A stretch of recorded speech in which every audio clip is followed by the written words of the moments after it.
With our next hops defined as where we're going, we still have to talk about how the router makes those decisions. We can do it statically or dynamically. Initially, we'll take a look at the static routing. We'll look at IPv6 static routes first. If we look at this diagram, effectively I have router 1 and router 2. What does router 1 know about? Router 2 knows only about its directly connected networks.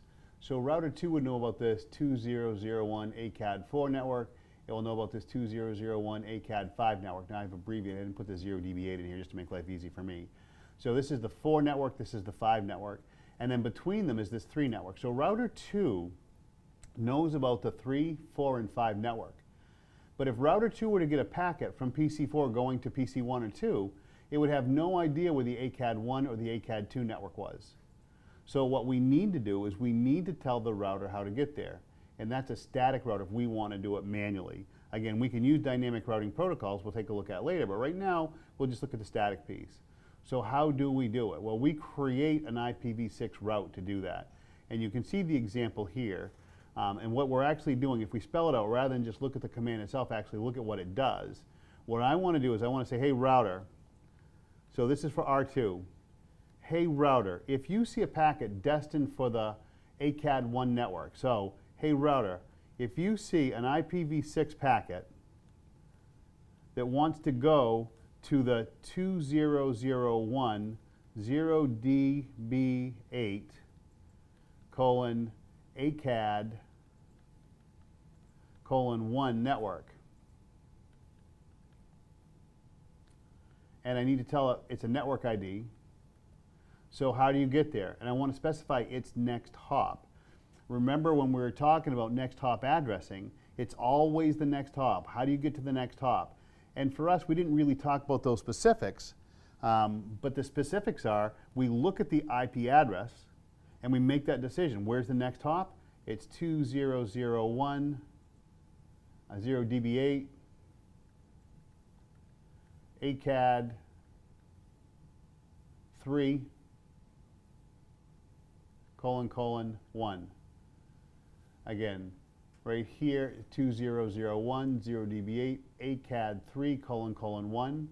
That says, hey router 2, if you see a packet destined for the 1 network, then you send your packet to the next hop here. Now we could do that for all networks that we know about. Again, that we might have to do that, but if we knew that this router 2 over here was actually my core, it was my data center, so what we'll do is, whoops, I meant to get my eraser there, grab my eraser. If we know that R2 is actually the corporate data center, so this is the center of our universe here, this is the data center, for example. It might be possible, might actually be better for us to take this R1 function out here, and rather than say, hey, if you see the 4 network, because if this is my data center, then this router is actually going to have the ACAD 5, ACAD 6, ACAD 7, ACAD 8. Do I really want to put all those static routes in here? If everything lives in this direction, wouldn't it be easier for me just to default it back? Say, hey router 1, if you don't know where something is, if it's not one of yours, if you don't know, then just send it here. And we do in fact have that catch-all. We can do that as well. We can do the exact same thing, but we'll use a default route instead. The default route would actually be configured out here on R1, and in R1, instead of specifying a specific network, we'll use these parameters of IP route colon /0 colon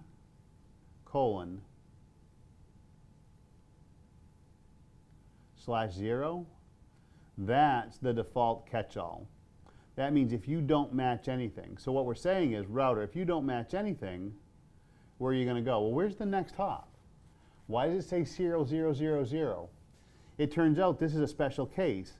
If I only have one place to go, now this is a serial point-to-point link, right, out this 0, interface. So effectively, I'm going to erase some of these other chicken scratches on here so we can actually look at what's going on. This connection between R1 and R2 is effectively a serial point. Now they have it stopping in the cloud, but I could, if I wanted to, actually draw this as one big connection, a point-to-point link. So if data goes in this side, it has to come out this side without knowing what's going on in the cloud? Exactly. In that special case, I can specify the outgoing interface, serial 000 as my next hop, well, as the way to get to the next hop. So in the command that they typed here, they said, hey, router 1, if you see anything you don't recognize, send it out your serial 000 interface. That would be the example of my default configuration. My default configuration or default route is saying, hey, I'm using this catch-all, I don't know where it goes. If I want to specify specifically where I'm not a stub network, and a lot of times we actually call this network out here, we call this thing a stub network because it's hanging as a single path off my data center. So on my stub networks, I default back to my data center. In the data center, we'll put static routes out to each one of the stubs that we have.